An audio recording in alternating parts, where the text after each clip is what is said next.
बच्चों, पिछले वीडियोस में हमने बात की विश्व में दो ध्रुवीयता के अंत की। हमने जाना किस तरह से सोवियत संघ का विघटन हुआ और क्या रहे इसके परिणाम वैश्विक राजनीति पर। अब देख लेते हैं इस अध्याय के प्रश्नोत्तर को। तो चलिए अब पढ़ते हैं इस अध्याय की प्रश्नावली को। प्रश्न संख्या 1, सोवियत अर्थव्यवस्था की प्रकृति के बारे में निम्नलिखित में से कौन सा कथन गलत है। किसके बारे में पूछा है? सोवियत अर्थव्यवस्था की प्रकृति के बारे में, कि सोवियत अर्थव्यवस्था कैसी थी, कौन सी उसकी विशेषताएं थी, उससे संबंधित कथन हमें दिए गए हैं। पढ़ लेते हैं। सोवियत अर्थव्यवस्था में समाजवाद प्रभावी विचारधारा थी। तो ये कथन तो सही है। सोवियत अर्थव्यवस्था के बारे में वो समाजवादी साम्यवादी आधारित विचारधारा पर आधारित थी। उत्पादन के साधनों पर राज्यों का स्वामित्व और नियंत्रण का होना, तो ये बात भी सही है। उत्पादन के साधनों पर राज्य का पूर्णतया नियंत्रण, पूर्णतया स्वामित्व होता है समाजवादी प्रणाली में। जनता को आर्थिक आज़ादी, ये कथन गलत है। जनता को आर्थिक आज़ादी नहीं होती, आर्थिक मसलों पर पूरा नियंत्रण राज्य का होता है। अर्थव्यवस्था के हर पहलू का नियोजन और नियंत्रण राज्य के द्वारा, तो ये कथन भी सही है। तो यहाँ हमारा उत्तर हो जाएगा ग, क्योंकि ये कथन है जो कि सोवियत अर्थव्यवस्था की प्रकृति से मेल नहीं खाता है। प्रश्न संख्या 2 देखते हैं।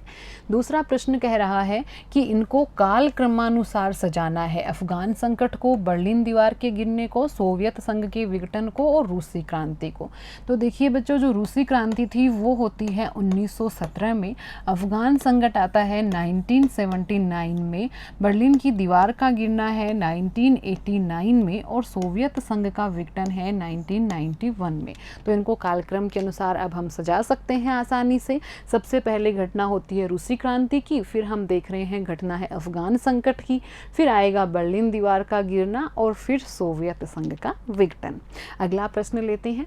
निम्नलिखित में कौन सा सोवियत संघ के विघटन का परिणाम नहीं है? तो सोवियत संघ का विघटन हुआ, उसके परिणाम हमने जाने थे अच्छे से। तो यहाँ हम देखकर बताएंगे कि कौन सा ऐसा परिणाम जो दिया हुआ है वो सोवियत संघ के विघटन का परिणाम नहीं है। तो पहला परिणाम हमें बताया है संयुक्त राज्य अमेरिका और सोवियत संघ के बीच विचारधारात्मक लड़ाई का अंत हो गया। तो ये तो सोवियत संघ के विघटन का परिणाम है, क्योंकि इससे शीत युद्ध का अंत हो गया और जो विचारधारात्मक लड़ाई दोनों महाशक्तियों के बीच थी वो खत्म हो गई थी। फिर दूसरा है स्वतंत्र राज्यों के राष्ट्रकृत का जन्म। तो ये भी सोवियत संघ के विघटन के बाद में हुआ था। स्वतंत्र राष्ट्रों के एक राष्ट्रकुल का जन्म हुआ था। मध्य एशियाई देशों को इनका संस्थापक राष्ट्र बनाया गया था। विश्व व्यवस्था के शक्ति संतुलन में बदलाव, विश्व व्यवस्था के शक्ति संतुलन में बदलाव हुआ था। अब दो ध्रुवीय विश्व है, वो दो ध्रुवीयता अब नहीं रही थी। तो ये भी सोवियत संघ के विघटन का परिणाम है। मध्य पूर्व में संकट, मध्य पूर्व में संकट सोवियत संघ के विघटन का परिणाम नहीं है। तो हमारा उत्तर यही हो जाएगा, मध्य पूर्व में संकट। अगला प्रश्न लेते हैं।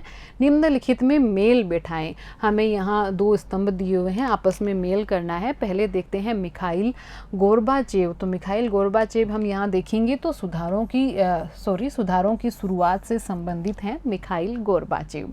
शॉक थेरेपी एक आर्थिक मॉडल था। हम सभी जानते हैं कि जो सोवियत संघ से के विघटन के बाद में नए गणराज्यों का उदय हुआ था, वहाँ से साम्यवादी शासन प्रणाली को संक्रमण करना था पूंजीवादी शासन व्यवस्था में, और इसके लिए ये एक थेरेपी लाई गई थी, शॉक थेरेपी आर्थिक मॉडल। रूस था वो अब सोवियत संघ का उत्तराधिकारी था। हमने जाना था इस बारे में कि सोवियत संघ के उत्तराधिकारी के रूप में रूस को और सुरक्षा परिषद में स्थायी सीट भी मिली, और साथ ही सोवियत संघ ने जो भी संधि और समझौते कर रखे थे वैश्विक पटल पर, अब वो सारे के सारे संधि समझौते रूस निभाएगा। बोरिस येल्त्सिन है, ये रूस के राष्ट्रपति बने थे, और वार्सा पैक्ट है वो एक सैन्य समझौता था सोवियत संघ खेमे का।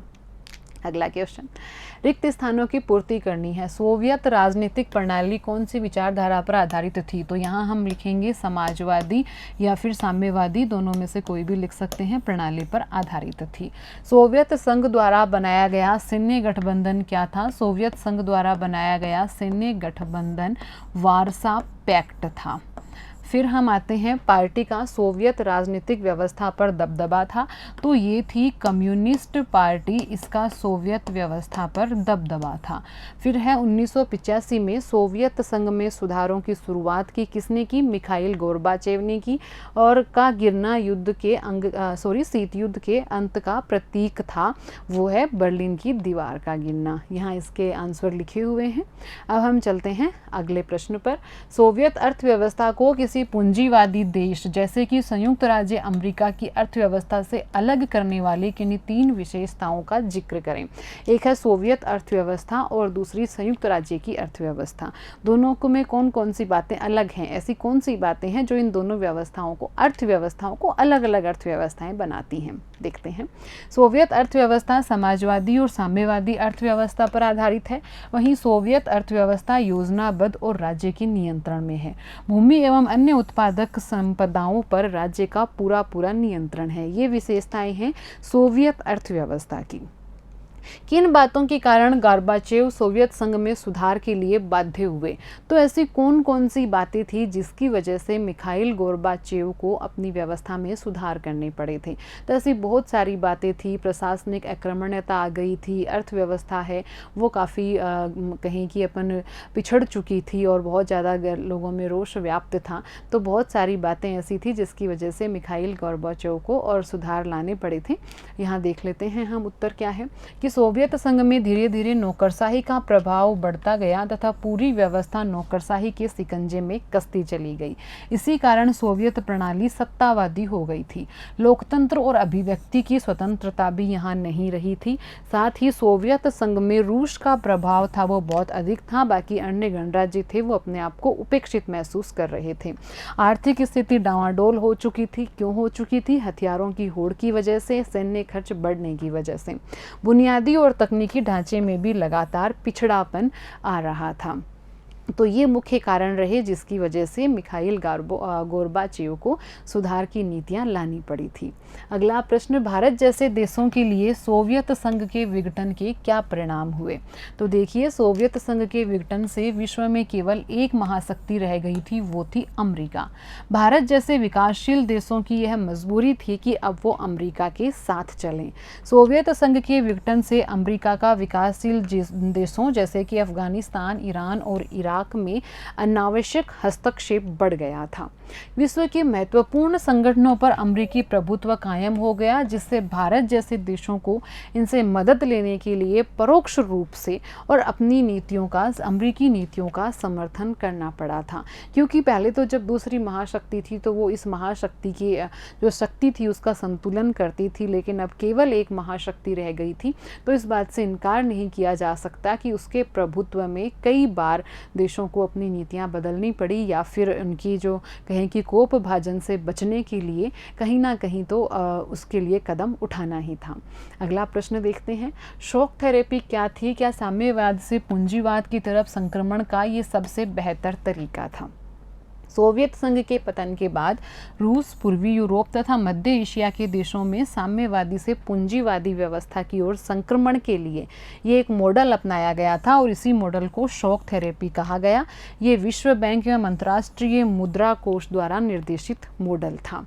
साम्यवाद से पूंजीवाद की ओर संक्रमण के लिए ये बेहतर तरीका नहीं था, क्योंकि पूंजीवाद सुधार तुरंत किए जाने से इस क्षेत्र की अर्थव्यवस्था पूरी तरह से तहस नहस हो गई थी और यहाँ की जनता को बर्बादी की मार झेलनी पड़ी थी। अगला प्रश्न लेते हैं, निम्नलिखित कथन के पक्ष या विपक्ष में हमें लेख लिखना है। कथन क्या है? दूसरी दुनिया के विघटन के बाद भारत को अपनी विदेश नीति बदलनी चाहिए और रूस जैसे परंपरागत मित्र की जगह है संयुक्त राज्य अमेरिका से दोस्ती पर ध्यान देना चाहिए। देखते हैं इसका उत्तर। दूसरी दुनिया के विघटन के बाद भारत को अपनी विदेश नीति में आमूलचूल परिवर्तन करने की आवश्यकता नहीं है, क्योंकि भारत की विदेश नीति पहले पहले से ही वैश्विक राजनीति में हुए परिवर्तनों को आत्मसात करने और उनका अपने हित में उपयोग करने में सक्षम है। सोवियत संघ के विघटन के बाद मध्य एशियाई देशों के साथ भारत ने संबंध मजबूत किए हैं। गुटनिरपेक्षता की नीति के कारण भारत के संबंध पहले से ही रूस और अमेरिका के साथ संतुलित थे। अब भी भारत को अमेरिका के साथ उसी नीति के आधार पर बदलते वैश्विक परिदृश्य की मांग को ध्यान में रखते हुए अपनी विदेश नीति का निर्धारण किया जाना चाहिए। तो जाना हमने कि किस तरह से और भारत की जो कहें कि विदेश नीति है, तो पहले ही हमने बात की थी कि जो हमारे संविधान निर्माता हैं उन्होंने एक दूरदृष्टि लेकर संविधान का निर्माण किया था। कुछ उसमें विदेश नीति को लेकर भी बातें हैं कि हमेशा शांति की विदेश नीति, सहयोग की विदेश नीति, परस्पर आपसी सहयोग और समझ को बढ़ावा देने की विदेश नीति। और भारत ने क्योंकि गुटनिरपेक्षता का पालन किया था, इसलिए पहले से ही भारत के रिश्ते अमेरिका और रूस के साथ हमेशा से संतुलित रहे हैं। और बदलते परिदृश्य के अनुसार, बदलते वक्त के अनुसार कुछ परिवर्तन हमेशा वांछनीय होते हैं, जो कि परिवर्तन हमेशा भारत ने किए भी हैं। लेकिन विदेश नीति या फिर भारत की विदेश नीति के जो सिद्धांत हैं उसमें आमूलचूल परिवर्तन हो, ऐसी कोई अभी आवश्यकता भारत को नहीं है। इसी के साथ हमारा ये अध्याय दो ध्रुवीयता का अंत समाप्त होता है। उम्मीद है आप इसे समझ पाए होंगे कि क्या कारण रहे सोवियत संघ के विघटन के और क्या परिणाम पूरी विश्व राजनीति पर सोवियत संघ के विघटन के पड़े थे। धन्यवाद।